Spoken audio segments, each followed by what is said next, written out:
In the modern world, copper is a protagonist. It's found in our cell phones, electric cars, the pipes in our homes, and the large power grids that power entire cities. Its versatility, conductivity, and strength make it one of the most essential metals for society. But have you ever stopped to think about where it comes from?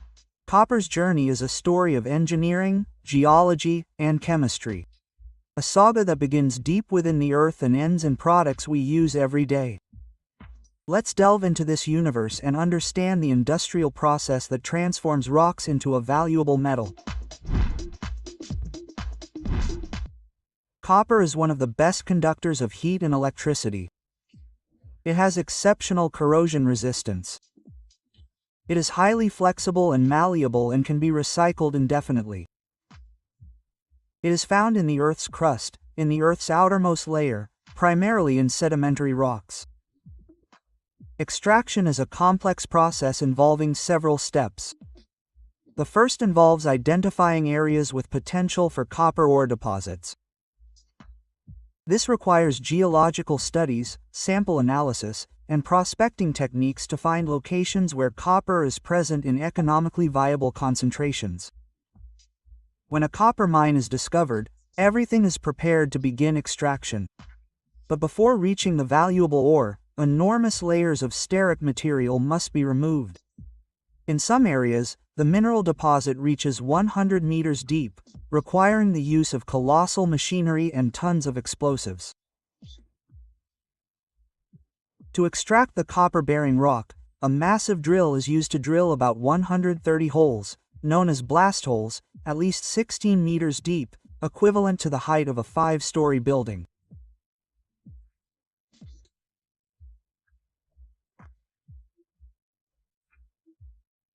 Each hole is filled with steric material.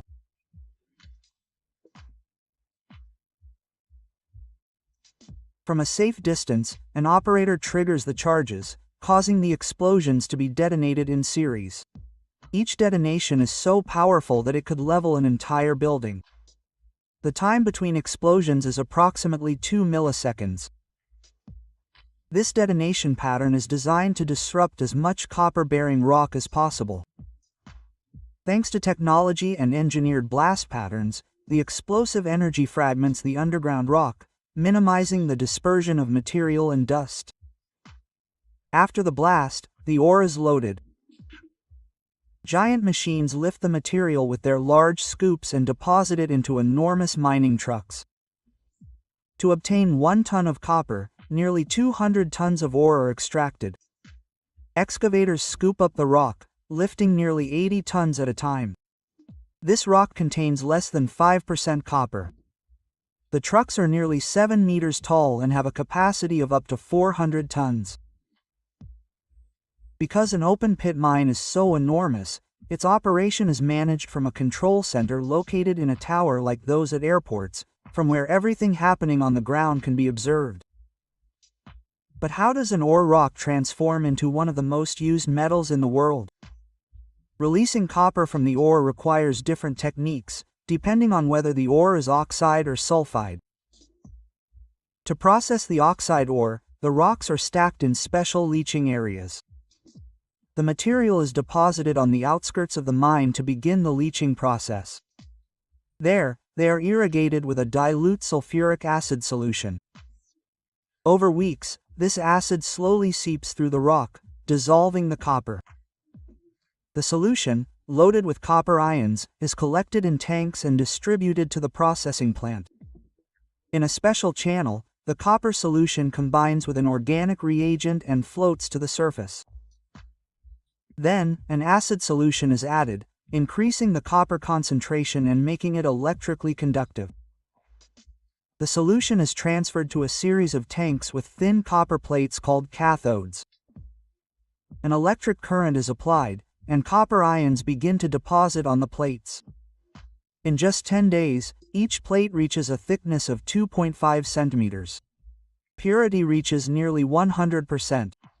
This is essential if copper is to be used to manufacture electrical products. Extracting copper from sulfide rock is a more complex process. It begins in a gigantic drum known as a mill. Inside, steel balls crush the wet rock into fragments. Upon leaving the mill, the material passes through a perforated belt that separates the smaller pieces. These fragments continue to secondary mills. Larger stones return to the mill for another round of grinding. Once pulverized, chemicals are added to coat the copper particles, and a foaming substance is mixed in. The mixture enters flotation tanks, where bubbles drag the particles to the surface. This copper-rich foam is collected and filtered to obtain a concentrate with a purity of at least 30%. The next step occurs at the smelting plant. The concentrate travels by train to enormous yards, where it is mixed in layers with silica sand, known as flux. This sand helps eliminate impurities during smelting. At extreme temperatures, the mixture turns into an incandescent liquid. The slag, composed of iron and other minerals, floats while the copper sinks. At this point, it reaches a purity of 60%. It then passes to a second furnace, where the copper content rises to 98%. The molten residue is dumped into a heap, a stream of incandescent slag that flows like molten lava. As it cools, it solidifies and becomes part of the landscape. Meanwhile, a crane transports the liquid copper to another furnace, where final purification takes place. The purity increases to 99%, and the molten copper is poured into molds, forming large rectangular plates called anodes. These plates are cooled with water jets and solidify. A hydraulic cylinder ejects them from the mold, and an automated system transports them to a rinsing station, where the release agent residue is removed. They are then sent to a refinery hundreds of kilometers away. At the refinery, maximum purity is achieved. The anodes are immersed in tanks with electrolyte and positioned in front of thin metal sheets called cathodes. When an electric current is applied, pure copper is transferred from the anodes to the cathodes. Impurities fall to the bottom of the tank.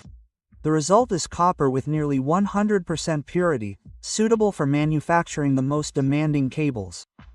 This molten copper is fed into a vertical furnace. The copper melts and flows to the bottom. From there, it is channeled into a mold that forms rectangular blocks approximately 6 meters long. The molten copper passes through an opening in the mold and is cooled with water, forming a continuous rectangular bar. Rollers significantly reduce its diameter. As it passes through these grooves, the bar transforms into a copper rod approximately 7 millimeters thick. The rod exits the system, and the machine coils it into a spiral. A machine then compresses the copper roll to minimize its space during transport. This spool of pure copper will be converted into conductive wire, ready to carry electricity around the world. And that was today's video. Don't forget to like and subscribe to the channel. Yeah,